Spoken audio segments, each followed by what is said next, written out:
Welcome back, tech friends. My name's Gareth. This is Tech Check. Today, I'm going to be posing a question. Are you looking to upgrade from AM4 to AM5? And if so, are you going B650 or X670? Well, today's video, we're going to be looking at this new motherboard from Asus. It's the B650-A. Comes with a plethora of features. We're going to give you an overview of them. Actually going to give you an overview of all the different connections, what they're compatible with, what's it good for, etc, etc. And I'm going to be asking, is it worth going B650 or should you opt for the big brother version, the X670, or even a spanner in the works, going Z790? Let's find out. So if you are looking to upgrade from AM4 to AM5, then no doubt that you all know that all AMD motherboards, whether they're B650 or whether they're X670, you're going to actually have to change your RAM because these are DDR5 only. Effectively, this is the B650 chipset, and this is effectively going to upgrade you to the latest 7000 CPUs. So ultimately, guys, shouldn't be any reason why you can't run anything on this particular board, whether that is something like a 7600 all the way through to a 7950 X3D. On the back, you will see with B650 comparable to X670, there is a few compromises and hopefully not too many.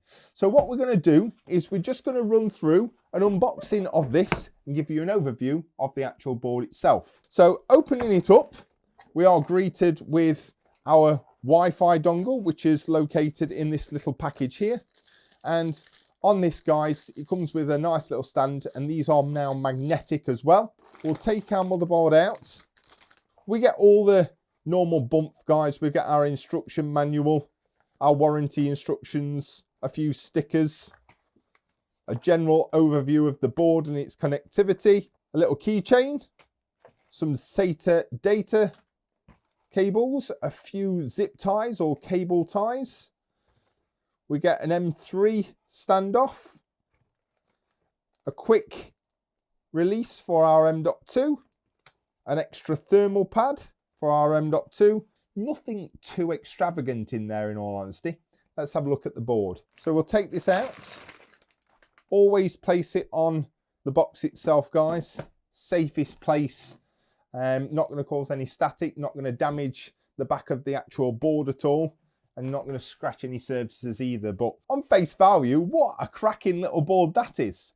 We got these huge heat sinks across the top of our VRM and power delivery, which is phenomenal. I opted for this particular board because I'm going to be utilising it in a white build. Things to note here, whilst it may look white, and there is a couple of white pieces in here, majority of it is going to be silver. So give you a closer look of that, and I don't know how well it will show on camera, but these bits up here are obviously white, and then everything else dark silver, lighter silver, a little bit of white here as well. So one of the main differences between B650 and X670 is generally the PCIe connectivity and support, directly connecting it to the CPU. And the great news about this particular board is the fact that we do get PCIe Gen 5 up here on our top M.2 slot. And in fact, the top two M.2 slots are connected to our CPU. So we've got PCIe Gen 5 and PCIe Gen 4. Now, ultimately, guys, on X670, you get more PCIe lanes. It also depends on, obviously, your CPU as well. But I don't see any reason, even personally, to get Gen 5 drives at this moment in time. 1 terabyte drive is about 200 quid. Ridiculous in terms of costs. A good 980 or something like a SN850 you can pick up for around £65 at this minute. A 1 terabyte drive here in the UK, they're going to deliver somewhere around 7,500 megabits second. So I don't particularly foresee any reason why I need a Gen 5 drive. May be different for you guys, but the good news is if you are looking for a Gen 5 top slot on this motherboard, all good. Second drive is Gen 4. Third drive is also Gen 4 compatible, so we've got 3 M.2 slots, the top 2 connecting to our CPU. As we've already mentioned, huge VRM and power delivery heat sinks up here, fantastic power delivery on this particular board as well. And as you can quite clearly see, integrated IO shield as well. So you're not going to have any misfortune forgetting to install that because it's already on the board. What I'd like to do is give you a quick overview of the actual motherboard. What does it come with and what do you have to look out for? At the top, you will see up here, we've got our two EPS connectors, one being an 8-pin and one being a 4-pin.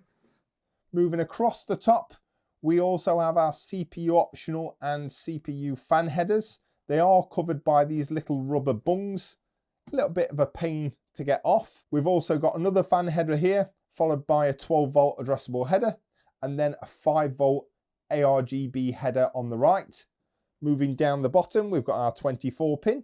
We've then got our USB-C. We've then got our USB 3. On the side, we have our 4 SATA connections for anyone that's looking to connect any external hard drives or SSDs. We've then got a channel fan 3 header. We've got our JFP1, another fan header, 2 USB 2 connections. We've got a couple of T sensors and overvolt CPU connections, a 5-volt addressable header, another 5-volt addressable header. So on this board, you've got one 12-volt, 3 5-volt addressable headers.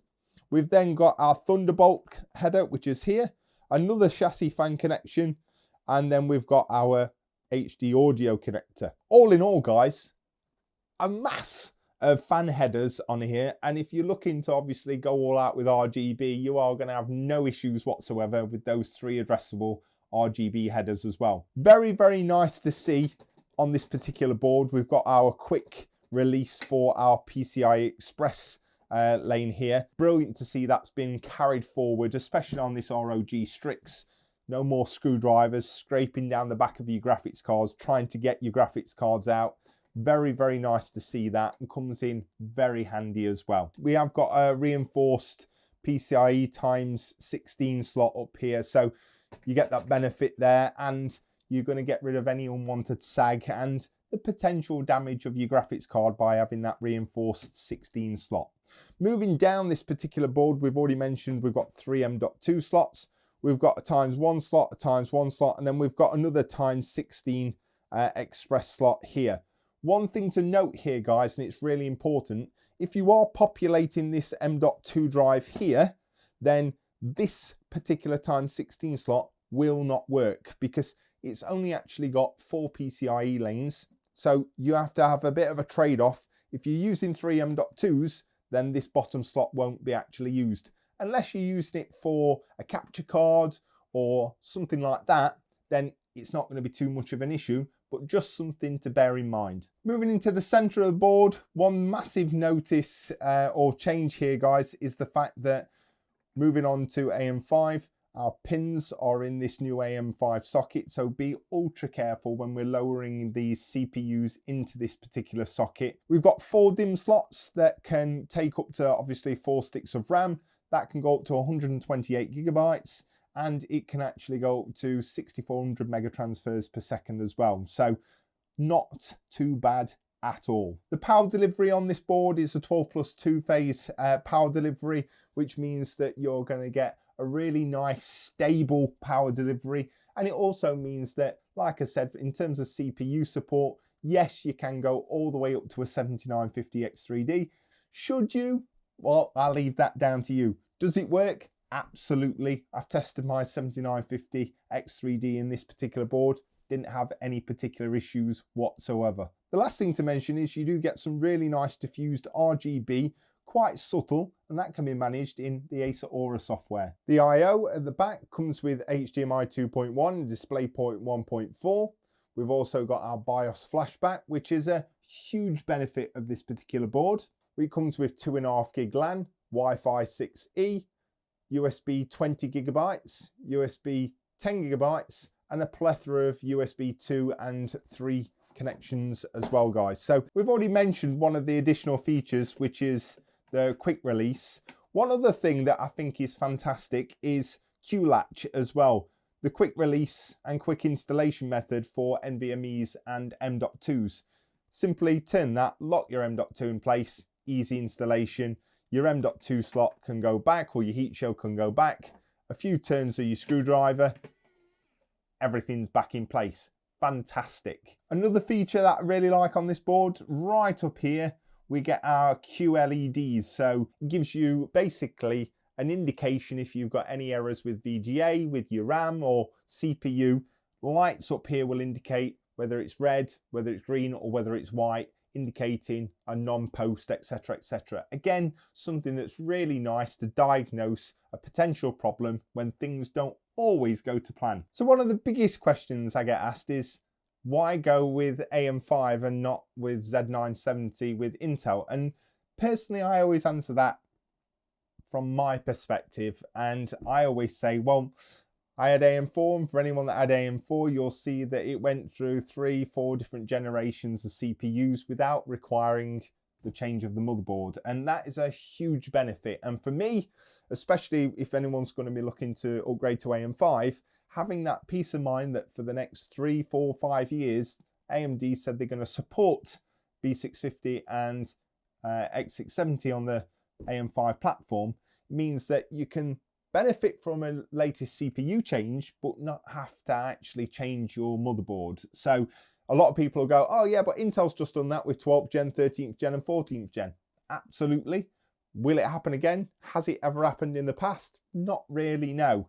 I think one of the biggest things is the fact that I know when Ryzen 9000 comes out, I can literally take that CPU out, plop a 9000 series in, do a BIOS update using the flashback button, and have no issues whatsoever. A couple of other things to add here. Yes, the boards are slightly more expensive. This particular board you see here is currently out at $199.99 at the minute here in the UK. It did start off its life about 7-8 months ago at £250, so you could say it's come down by 20%, which is great news. But personally, I think from my perspective, the longevity, being able to upgrade, not having to change the motherboard, it's insane value. The other thing I was going to mention is, whilst the price of the boards may be slightly more expensive, other things you've got to take into consideration is no more DDR4, you have got to upgrade to DDR5. But it's not all negative. DDR prices have really come down. You can pick up 32 gigs here in the UK for less than £100, sometimes around 75 as well. So ultimately, you're going to benefit from faster transfer speeds, better interaction with regards to Windows 11, and ultimately a faster FPS or more FPS in game as well. So on to the final question, guys. Would I actually buy it? Well, the answer and the proof's in the pudding. I've actually gone out and purchased it myself. This is not sent out. 90% of the products that come out to me are not sent out to me. I go out and purchase them with my own money. And ultimately, if I didn't like it, I wouldn't have bought it. I have actually utilized this particular board several times in multiple builds over the last 3-4 months as well, due to the aesthetics and the color scheme, etc. But it's also a board that offers insane value and insane features.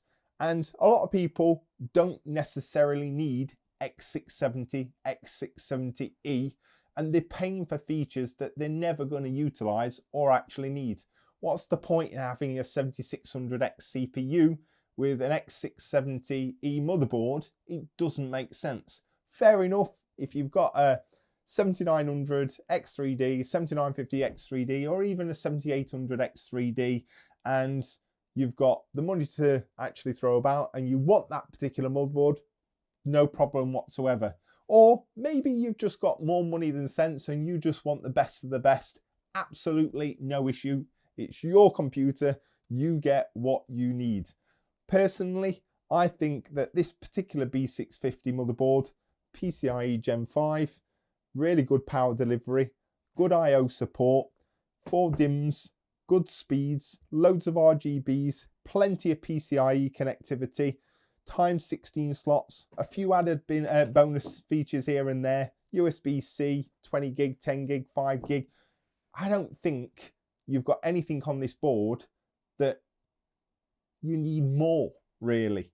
I may be wrong, and in certain use cases there will be people that need more than this. Absolutely agree. But for 90% of people, guys, not only is it going to perform great, it's going to look great, and for now less than £200, should be no reason why you're going AM4 unless you're going ultra budget build, in my opinion. And yes, there is some other B650 motherboards that are either cheaper than this, and I'll review one of them not next week, the week after, from MSI, because that cost me about £170. And yes, I've built using that as well with a 7950X 3D, no problems whatsoever. So guys, I'm looking to hear your thoughts. Anyone looking to upgrade from AM4 to AM5? Anyone particularly interested in this B650A from Asus? I'd love to hear your thoughts down in the comment section. And if you've got any questions, ask away. I'd be more than happy to answer them. I'm hoping that you've enjoyed the video. If you have, don't forget to smash that like button, guys. Don't forget to subscribe, and I'll see you in the next one. Peace.